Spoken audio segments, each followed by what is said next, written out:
নমস্কার সবাইকে। পরমপিতা বাবা কি জয়। আজকের আলোচ্য বিষয় হচ্ছে আমাদের কী রকম কর্ম করা উচিত, অথবা আমরা কেমন কর্ম করব।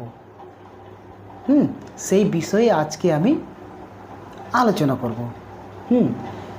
আমরা যা কিছু কাজ করছি, দেখছি, খাচ্ছি, শুনছি, সব কিছু কি এক একটা কর্ম, তাই তো?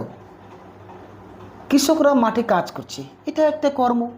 ব্যবসায়ীরা ব্যবসা করছে, এটা একটা কর্ম। যারা চোর চুরি করছে, এটাও একটা কর্ম।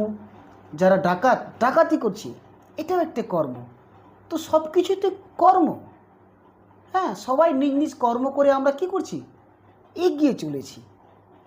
তো শাস্ত্র মতে আমাদের কেমন কর্ম করা উচিত? শাস্ত্র মতে বলেছে যে আমাদের ধর্মযুক্ত কর্ম করা উচিত, তাই তো? তাহলে আমরা আজকে জেনে নিলাম যে আমাদের ধর্মযুক্ত কর্ম করা উচিত। তাহলে ধর্ম বিষয়টা কেমন? ধর্ম বলতে আমরা কি বুঝি?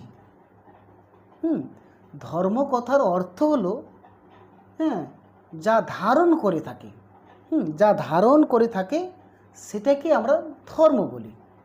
যেমন আগুনের মধ্যে আগুনত্ব ধর্ম ধারণ করে আছে বলে আগুন কি করছে, কোনো কিছুকে জ্বালিয়ে দিচ্ছে। তেমনি জলের মধ্যে জলত্ব ধর্ম আছে বলে জল কি করছে, কোনো কিছুকে ভিজিয়ে দিচ্ছে। তো আগুনের মধ্যে আগুনত্ব ধর্ম বজায় আছে, জলের মধ্যে জলত্ব ধর্ম বজায় আছে। তেমনি এই মানুষের মধ্যে, আমরা তো সবাই মানুষ, কিন্তু মানুষের মধ্যে এই মনুষ্যত্ব ধর্মটা যার মধ্যে আছে সেই মানুষ বলে বিবেচিত হয়। আর যার মধ্যে সে মনুষ্যত্ব নেই, তাকে আমরা মানুষের মতো চেহারা হলেও তাকে আমরা মানুষ বলতে পারি না। তাহলে মনুষ্যত্ব বিষয়টা কেমন? মনুষ্যত্ব বিষয়টা হলো যিনারা নিয়ম যে নিয়মগুলি মেনে চলেছে, ওনারাই মনুষ্যত্ব বিষয়টি অর্জন করতে পেরেছে।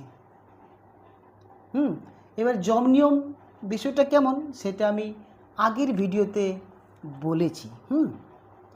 তাহলে আজকে আমরা সবাই জেনে নিলাম যে আমরা কেমন কর্ম করব। আমরা ধর্মযুক্ত কর্ম করব, তাই তো? নমস্কার সবাই, ভালো থেকো।